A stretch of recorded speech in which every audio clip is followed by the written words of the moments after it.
Something massive is happening in Japan right now, and most people still don't understand how big this could be for XRP because while everyone is distracted by price predictions and hype numbers like 200 or even $250, the real story is much deeper and much more dangerous for anyone who is not paying attention because Japan is not just talking about XRP anymore.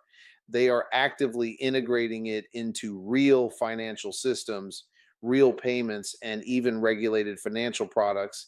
And if this trend continues, it could completely change how XRP is valued in the global market. But here's the problem: most people are either overhyping this news or completely misunderstanding it. So, in this video, we're going to break down what is actually happening in Japan, what it really means for XRP, and whether this could realistically push XRP into a completely different price level, or if this is just another cycle of hype that traps retail investors at the top. Right now, the biggest mistake people are making is blindly reacting to headlines like Japan $250 XRP without understanding what is actually happening behind the scenes, because when you slow down and look at the real developments, you realize this is not about a sudden price explosion. This is about infrastructure being built step by step. And that is far more important than any short term price movement because price follows utility, not hype. And Japan is one of the few countries actually pushing XRP into real world use instead of just speculation. What's happening in Japan is not random. It is part of a long term strategy where financial institutions are slowly integrating blockchain technology into traditional systems.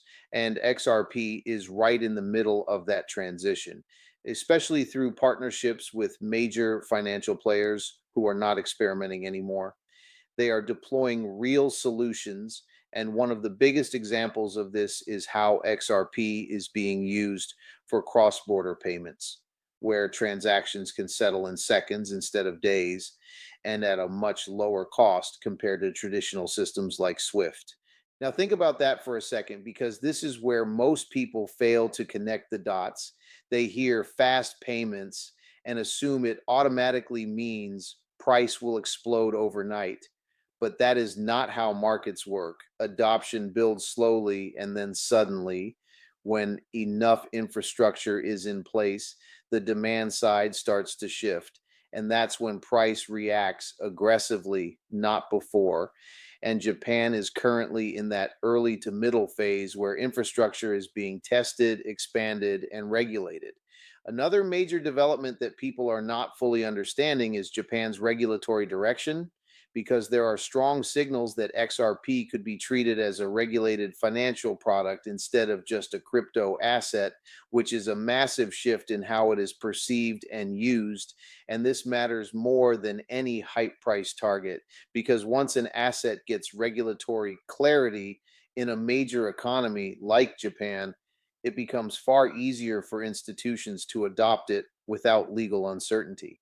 And this is where things start getting interesting because Japan is not just talking about regulation, they are actively building financial products around XRP, including things like tokenized bonds that even include XRP based rewards, which shows that traditional finance is starting to merge with blockchain in a real, measurable way. And this is not something you see in most countries yet, which puts Japan ahead in terms of real adoption. But here's the part that most retail investors get completely wrong. They assume that because something is happening in Japan, it automatically translates into immediate global impact. And that is not true because markets need time to absorb these changes, institutions move slowly, and liquidity does not shift overnight. So, if you are expecting XRP to suddenly jump to extreme levels just because of this news, you are setting yourself up for disappointment. At the same time, ignoring this development completely would also be a mistake because this is exactly how long term value is built. Not through hype cycles, but through consistent integration into real systems. And Japan is showing clear signs that XRP is being positioned as more than just a speculative asset. It is being treated as a functional part of a financial ecosystem, and that changes the entire conversation around its future. So instead of asking whether XRP will hit $200 or $250 tomorrow, the better question is this: how much real demand can these developments create over time? And how fast can that demand scale globally? Because that is what will ultimately decide where XRP goes next. Not viral headlines, not emotional reactions, and definitely not unrealistic price targets that are not backed by actual data. Now, let's get deeper into what is actually driving this Japan narrative, because if you just look at the surface, you'll miss the entire point. And that's exactly what most retail investors are doing right now. They are reacting to price speculation instead of understanding the mechanism that could eventually move the price. And that mechanism is institutional adoption combined with liquidity demand, not hype tweets or viral headlines. The core reason Japan matters in the XRP story is not because it's a big country, but because it has one of the most crypto friendly regulatory environments among major economies. And unlike regions that keep delaying decisions, Japan has been consistently moving toward clarity. And clarity is what institutions need before they commit serious capital, because no major financial entity is going to risk billions in an asset that could suddenly face legal restrictions or uncertainty. This is where XRP has a unique position compared to many other cryptocurrencies, because its primary use case is not just holding value, it is designed for moving value, especially across borders. And that fits perfectly into what banks and financial institutions actually need, which is faster settlement, reduced costs, and reliable liquidity. And Japan is actively testing and implementing systems that use XRP for exactly that purpose. Now, here's the part that most people completely misunderstand. They think adoption automatically means price explosion, but adoption without liquidity demand does nothing for price. And this is where things get technical, because XRP's value is directly tied to how much liquidity is required to support transactions on its network. Meaning, if transaction volume increases significantly, then the need for XRP as a bridge asset also increases, but this only becomes meaningful when the scale is large enough.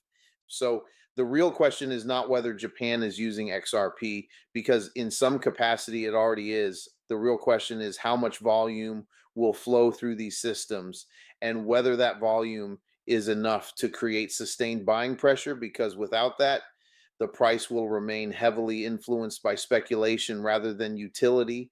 And that's why you keep seeing these cycles where XRP spikes and then drops, because the underlying demand is still not fully matured at a global level.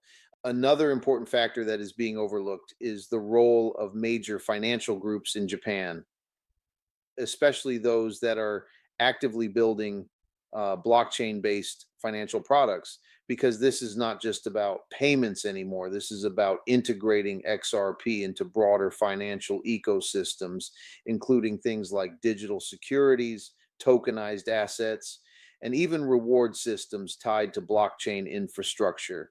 And this is where long term value starts to form, not in sudden spikes, but in sustained use across multiple sectors.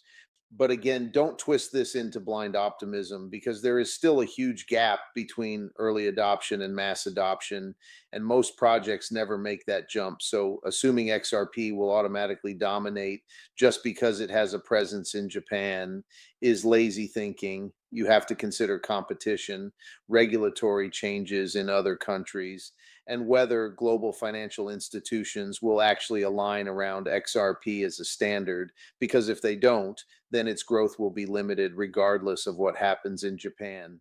And here's another uncomfortable truth that most people avoid: the crypto market is heavily driven by narratives, not just fundamentals. And right now, narratives like Japan backing XRP or $250 XRP incoming are spreading fast because they attract attention. But attention does not equal reality. And if you base your decisions purely on narratives without understanding the underlying data, you are putting yourself in a weak position where you are reacting instead of thinking. At the same time, completely dismissing Japan's role would be a mistake because what is happening there is one of the few examples of real integration between traditional finance and blockchain. And that matters because if it works successfully, it creates a model that other countries could follow. And that's when things start to scale beyond a single region. And that's when the impact on XRP becomes significantly more meaningful. So, where does this leave you right now? It leaves you in a position where you need to separate signal from noise because the signal is that Japan is building real infrastructure around XRP, and the noise is the exaggerated price predictions that are being thrown around without proper justification. And if you can't distinguish between the two, you're going to end up chasing hype instead of positioning yourself based on actual developments. And that brings us to the next critical question. If Japan continues pushing XRP into its financial system, what happens when other countries start paying attention? And could this create a domino effect that changes the global demand for XRP? Or will it remain a localized experiment that never fully scales? Because that is the turning point that will determine whether XRP stays in its current range or moves into a completely different level over time. Now, this is where things start to get serious because up to this point, we've been talking about Japan as a single player, but the real impact doesn't come from one country using XRP. It comes from what happens next if others start following the same path. And this is the part most people completely underestimate because they think in isolation instead of thinking in systems, and financial systems don't operate alone. They copy what works. If Japan successfully integrates XRP into real financial use cases like cross border payments, tokenized assets, and regulated financial products, then it doesn't stay a Japan story for long because other countries, especially in Asia, are constantly watching and competing, and no major economy wants to fall behind in financial technology, especially when efficiency and cost reduction are on the line. And that creates something much more powerful than hype. It creates pressure to adopt. But before you jump to the conclusion that this automatically leads to global XRP dominance, slow down because there are barriers. And if you ignore them, you're just fooling yourself. And one of the biggest barriers is that every country has its own regulatory framework, its own financial priorities, and its own preferred systems, which means even if Japan proves that XRP works, it doesn't guarantee that others will adopt it in the same way or at the same speed. Another factor you need to understand is competition, because XRP is not the only solution in this space. There are other blockchain projects, there are central bank digital currencies, and there are even upgraded traditional systems that aim to solve similar problems. So, assuming XRP will just take over because it has a head start in Japan is a weak assumption because markets don't reward potential, they reward execution at scale. Now, let's talk about something most people don't want to hear: the idea of XRP hitting extreme price levels like 200 or $250 requires massive liquidity inflow, not just adoption headlines. And this is where reality hits hard because for XRP to reach those levels, you're not just talking about retail investors buying in, you're talking about large scale institutional capital flowing into the asset and staying there. And that only happens when there is a clear, sustained use case that justifies holding XRP at that valuation. So when people throw around numbers like 250, ask yourself a simple question: where is the money coming from to support that valuation? And more importantly, why would that money stay in XRP instead of moving to other assets? Because without strong answers to those questions, those price targets are just noise designed to attract attention, not serious projections based on real data. At the same time, don't make the opposite mistake of being overly pessimistic, because XRP does have one advantage that many other cryptocurrencies don't, and that is its direct alignment with real world financial use. And Japan is one of the clearest examples of that alignment in action. And if this continues to expand, it does create a pathway for long term growth. But that growth will likely be uneven, with periods of hype, corrections, and gradual progress rather than a straight line upward. This is why timing becomes one of the hardest parts of this entire situation, because even if you believe in the long term potential of XRP, the short term movements can still shake you out if you're not prepared, because markets don't move based on logic alone. They move based on liquidity, sentiment, and timing. And if you're entering based on hype without understanding those factors, you're putting yourself at risk.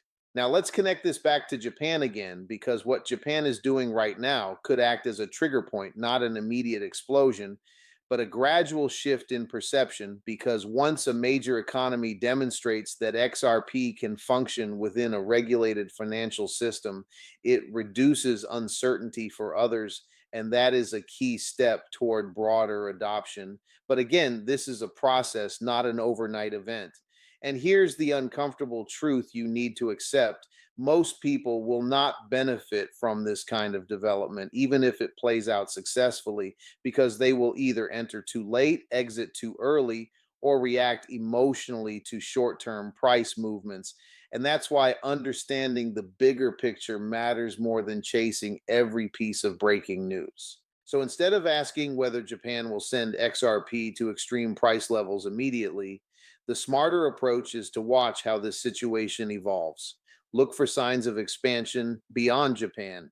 Track whether transaction volume actually increases, and pay attention to whether institutions are committing real capital, not just making announcements, because that is where the real signal lies. And that leads directly into the next part, because now we need to break down the timeline. How fast could this realistically play out? What are the stages XRP needs to go through before reaching higher valuations?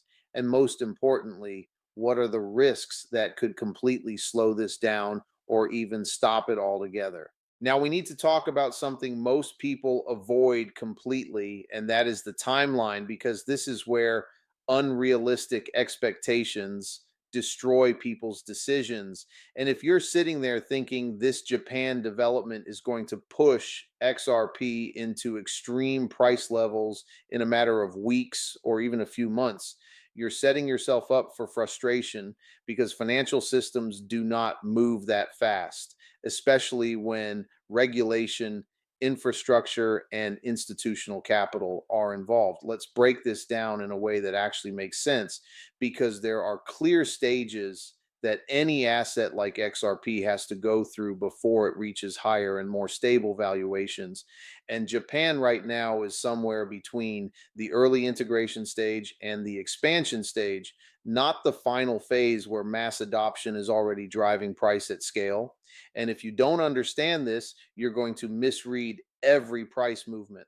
The first stage is experimentation and testing, where financial institutions explore whether the technology even works in real conditions. And XRP has already gone through much of this phase over the past few years, especially in cross border payment trials.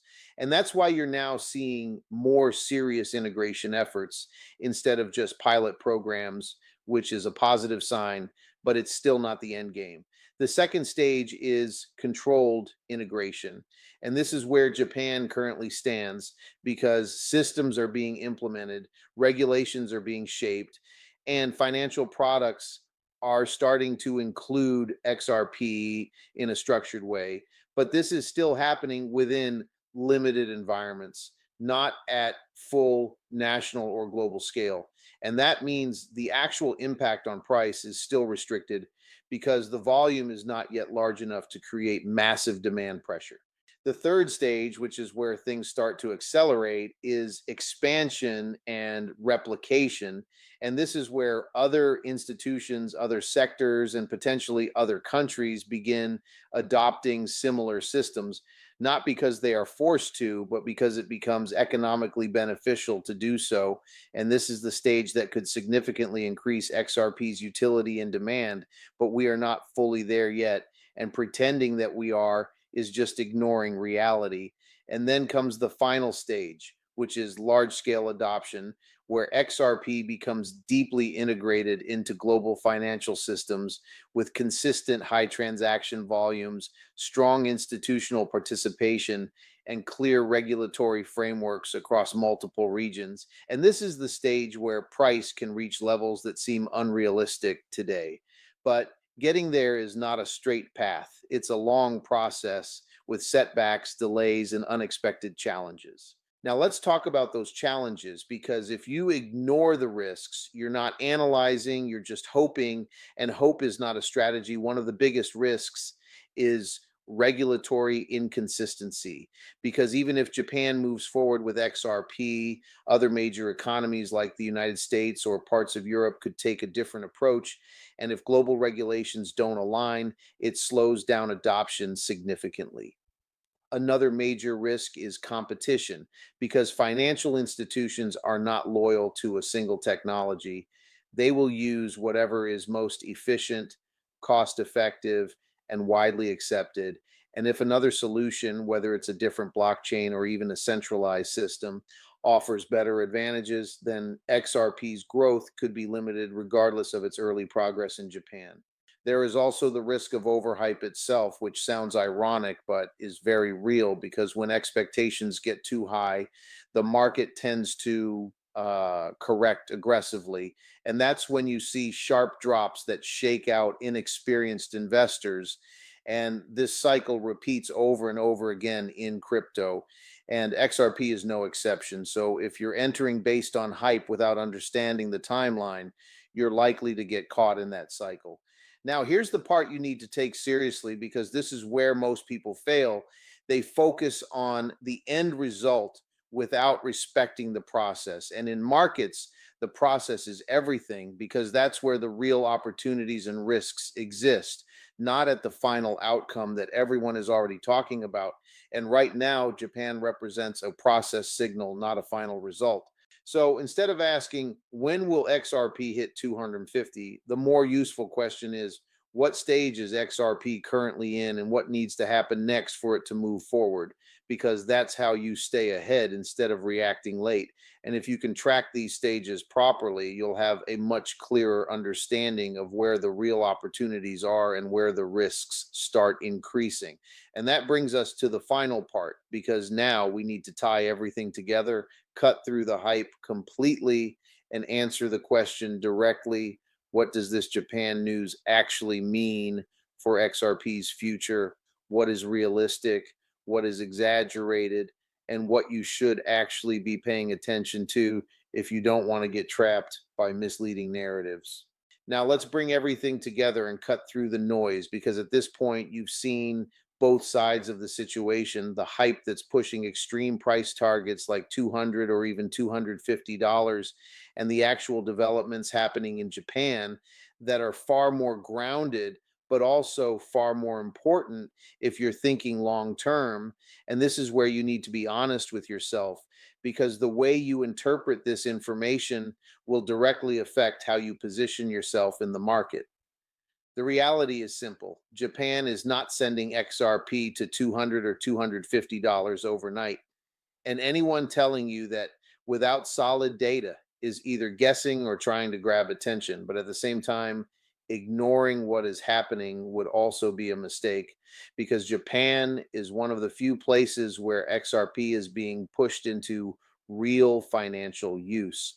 And that matters more than any short term price prediction, because utility is what builds long term value.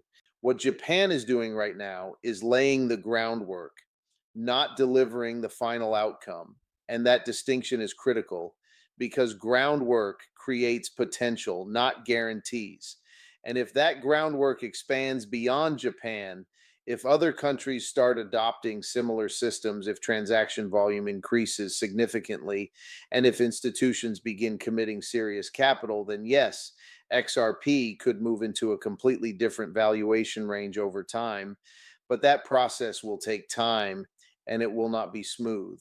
You also need to understand that markets don't reward people who follow hype blindly. They reward people who understand timing, risk, and structure.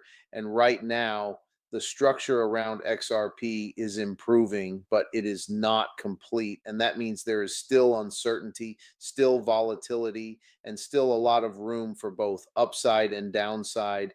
And if you ignore that, you're not investing, you're gambling. Another thing you should be paying attention to is real data, not just headlines, because headlines will always exaggerate. They are designed to pull you in, not to give you a balanced view. So instead of focusing on price targets, focus on things like transaction volume, institutional partnerships, regulatory clarity, and expansion into other regions, because those are the indicators that actually matter. And those are the signals that will tell you whether XRP is truly gaining strength or just riding another wave of speculation. And here's the uncomfortable truth that most people don't want to hear. Even if XRP eventually reaches very high valuations, most people will still fail to benefit from it because they will either enter at the wrong time, exit too early out of fear, or hold through unrealistic expectations and miss opportunities to take profits. And this is not a theory. This is exactly what happens in every market cycle. And crypto is even more extreme in this behavior.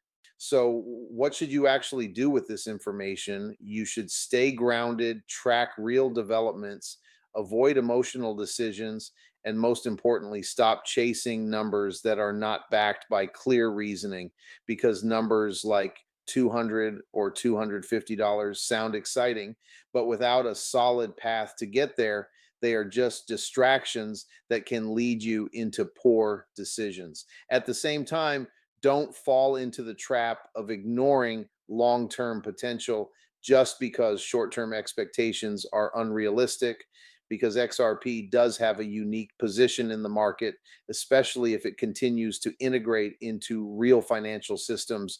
And Japan is one of the clearest examples of that direction. But again, direction is not the same as destination. And you need to keep that distinction clear in your mind.